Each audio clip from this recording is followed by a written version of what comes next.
So it seems the British just can't let go of their Nazi collaboration.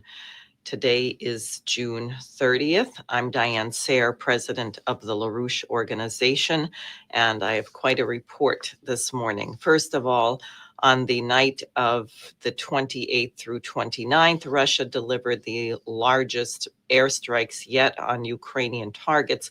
This is coming after the NATO conference, which was kept very brief, where nothing was said about Ukraine whatsoever, because President Trump clearly, in some way, is still working to normalize relations with Russia, and President Putin at the Eurasian Economic Union conference made comments to that effect, and that he appreciated the courage of the American president.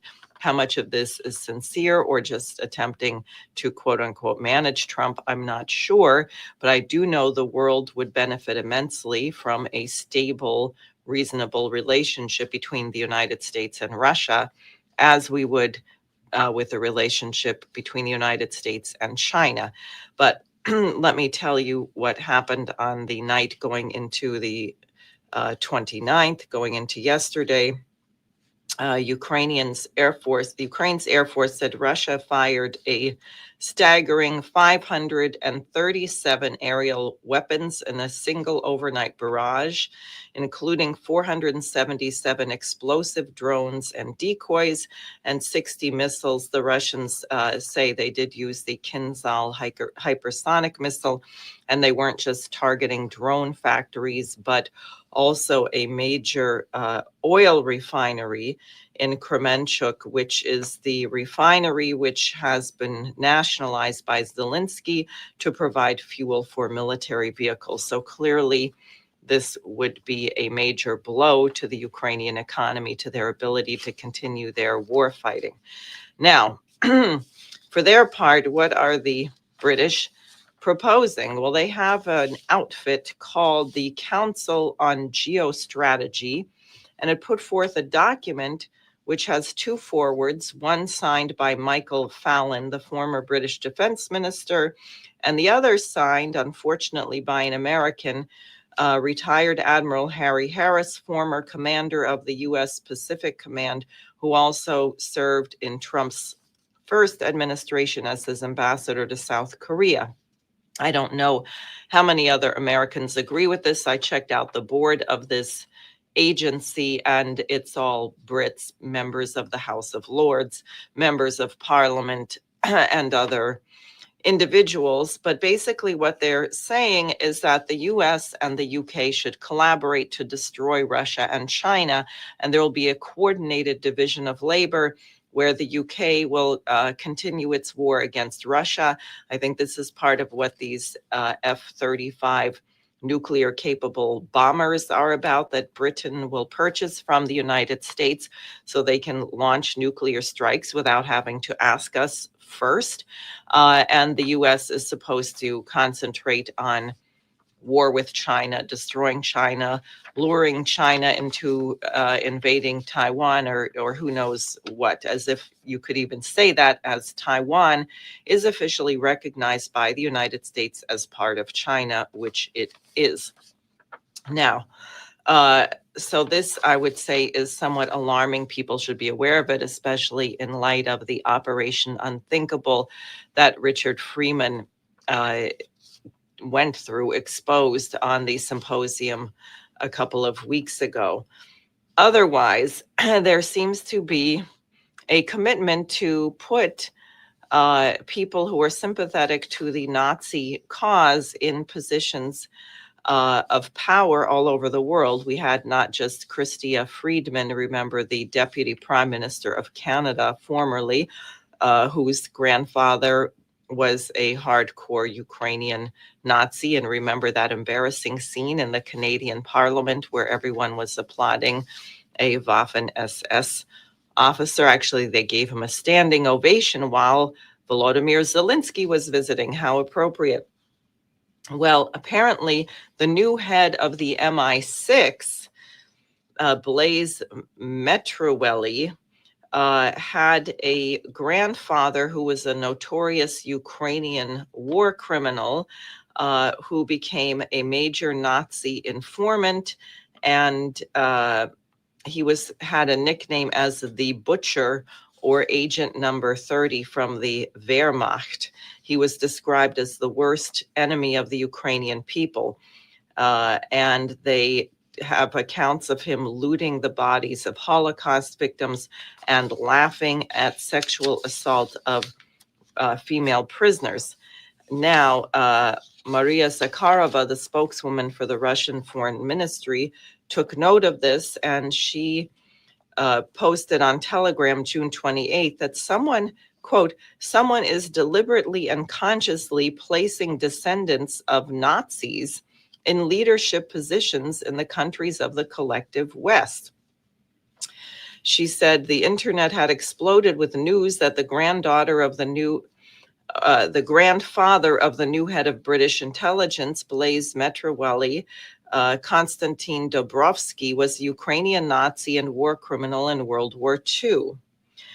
She said if researchers have identified the right Dobrovsky, archival materials preserved his confession. He said, quote, I personally took part in the extermination of Jews near Kiev, unquote. His documents include letters ending with the Nazi greeting, Heil Hitler. Now, the British Foreign Office quickly jumped to defend their new MI6 chief, saying that she neither knew nor ever met her paternal grandfather. And they say Blaise's ancestry is characterized by conflict and division, as is the case for many with Eastern European heritage, only partly understood. Well, interestingly, she has not renounced this background of her family. And Zakharova then made the point that there are a number of such people. Friedrich Merz, whose father and actually grandfather voted in favor of the famous Note for Ordnung in the German Reichstag, giving Hitler dictatorial powers. Annalena Baerbock, whose grandfather was on the side of the Nazis in the military. I already mentioned Chrystia Friedman, Salome Zorabchvili, and now Maria Zakharova said we can add Blaise Metrawali to that list. I don't think it's a coincidence. So moving on, and remember that one of Russia's objectives in Ukraine is the denazification of Ukraine, as well as the demilitarization. Speaking of Nazi-like behavior, we have the continuing genocide going on in Gaza, and now IDF soldiers have reported to Haaretz that they have been ordered to open fire on starving Palestinians who are unarmed, who are waiting in line at the misnamed Gaza Humanitarian Foundation depots, which are run by Americans under the direction of Israel. These are delivering, by the way, about 1/10 of the food actually needed. We stopped funding or allowing UNRWA, which had, I think 400 distribution centers all up and down Gaza. This outfit has only 4 of them. And in Haaretz, they say conversations with officers and soldiers reveal that commanders ordered troops to shoot at crowds to drive them away or disperse them.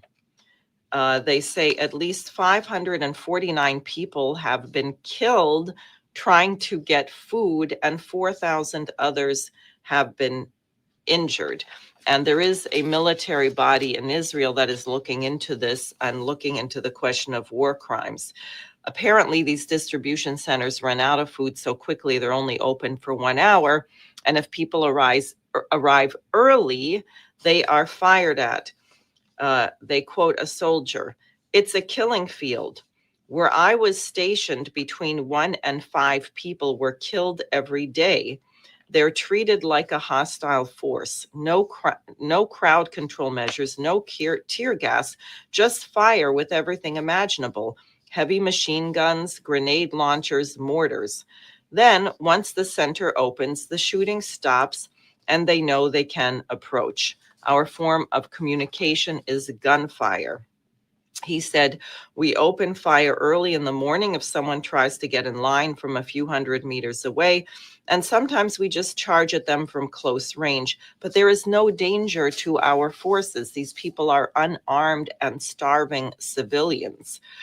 Uh, he said that the activity by the IDF is named Operation Salted Fish, which is the Israeli version of the children's game Red Light, Green Light, which gets to another point. Apparently, Netflix is going to revive Squid Games, which uses exactly that children's game, Red Light, Green Light, with a murderous doll that shoots contenders if they happen to move when it's red light.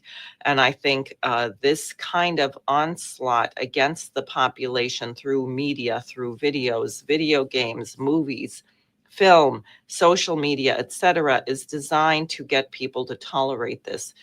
So this week is the week of the anniversary of the independence of the United States. I hope you will be celebrating Independence Day on Friday and doing it appropriately. I strongly recommend reading the July 4th, 1821 address of John Quincy Adams to the House of Representatives. He was not president then. I believe he was Secretary of State, but it's quite remarkable, quite prescient. That is the speech where he says, "We seek not abroad for monsters to destroy," but there's much more there.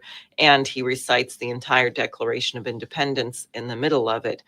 The Schiller Institute will be holding its European conference in Berlin on July 12th and 13th. It is part 2 of the conference held over Memorial Day weekend in the United States. And again, I have to urge everyone, please keep circulating this leaflet. Will there be thermonuclear fireworks by the 4th of July? While the ceasefire between Israel and Iran seems to be holding for the moment, I think it is very unpredictable. And unless we move into a new security and economic architecture, there really is no guarantee that we will have peace in the future.